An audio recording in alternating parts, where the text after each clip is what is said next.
Hi hello నమస్తే friends, welcome to my YouTube channel Poojitha @2C. ఈరోజు అయితే స్పెషల్ బంజారా శీతల పండుగ గురించి పూర్తిగా ఈ వీడియోలో అయితే మీరు చూసేసేయండి ఫ్రెండ్స్.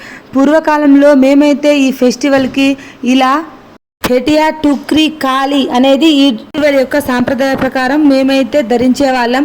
కానీ ప్రజెంట్ అయితే ట్రెండ్కి అనుగుణంగా మా విలేజ్లో అయితే ఇలా లంగా ఓణీలు శారీస్ తోటి వేసుకోవడం స్టార్ట్ అయిపోయింది ఫ్రెండ్స్. మేమైతే ఈ పండగకైతే ఎస్పెషల్గా దేవుడికి నైవేద్యంగా వంటకాలు అయితే దేవునికి తీసుకుపోవాలి ఫ్రెండ్స్.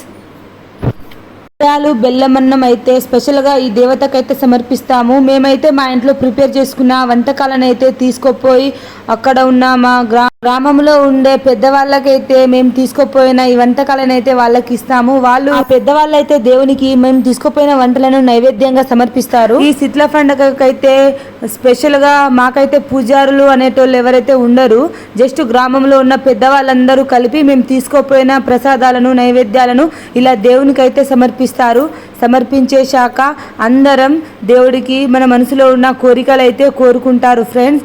ఆ తర్వాత మేము మెయిన్గా ఈ పండుగనైతే ప్రతి సంవత్సరానికి ఒక్కసారి అయితే సెలబ్రేషన్స్ చేసుకుంటాము.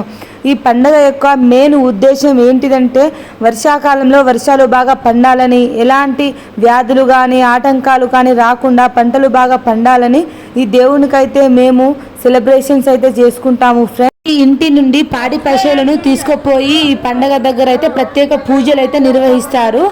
స్పెషల్గా అయితే తీసుకుపోయిన నైవేద్యాలలో గూడాలను, పసుపు నీళ్లను ఈ పాడి పశువుల పైన అయితే చల్లుతారు ఫ్రెండ్స్. ఆ పాడి పశువులకు ఎలాంటి వ్యాధులు అనేది సోకకుండా అవి బాగా ఆరోగ్యంగా ఉండాలని అగగుల కోసం అయితే ఈ పండుగనైతే మెయిన్గా అయితే చేపిస్తారు. అమ్మవారిని అయితే మేము తోల్చా భవాని గ్రామ దేవతగా మేమైతే కొలుస్తాము ఫ్రెండ్స్. ఈ అమ్మవారు అయితే వేప చెట్టు కింద 7 రాయలుగా కొలువై ఉంటారు. ఆ తరువాత అక్కడే మేము తీసుకుపోయిన యాటలనైతే దేవతకి సమర్పించి కోసుకుంటాము. పూర్వకాలంలో అయితే ఆ యాటలను కోసి అక్కడే భాగాలుగా పంచుకొని ఎవరి బావిల దగ్గర వాళ్ళు తీసుకుపోయి వంటలు వండుకొని తినేసి సాయంత్రానికి ఆట పాటలతో సాయంత్రం వరకు కాలక్షేపం చేసి ఎవరింటికి వాళ్ళు వచ్చేవారు. కానీ ప్రజెంట్ ఈ జనరేషన్లో సాంప్రదాయాలన్నీ కనుమరుగైపోయాయి ఫ్రెండ్స్. యాటలను అయితే కోసేశాక ఎవరి భాగాలను వాళ్ళు తీసుకొని ఇంటికి తీసుకుపోయి వంటలు వండుకొని వచ్చిన ఇంటికాడ చుట్టలకైతే తినిపించి వాళ్ళను సంతోషపరిచి ఆనందింపచేస్తారు ఫ్రెండ్స్. ఆ తర్వాత ఈ పండగ యొక్క మెయిన్ దేవత చెప్పానుగా ఇదివరకే తుల్చా భవాని అమ్మగారు. ఈ అమ్మగారికి అయితే నచ్చిన నైవేద్యం గూడాలు ఫ్రెండ్స్. అంతేకాకుండా బెల్లమన్నం కూడా చాలా ఇష్టం. అండ్ మా భాషలో అయితే మేము ముందుగానే కోసి పెట్టుకున్న యాటలతోటి ఊరంతా సొలై అయితే చేసుకొని అక్కడే తింటారు ఫ్రెండ్స్.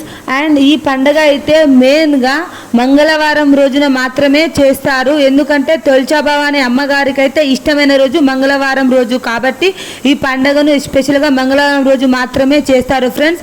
ఈ పండుగను ప్రతి సంవత్సరం మంగళవారం వర్షాకాలంలో ప్రతి తండాలలో ప్రతి విలేజ్లో అయితే ఈ పండుగనైతే చేసుకుంటారు.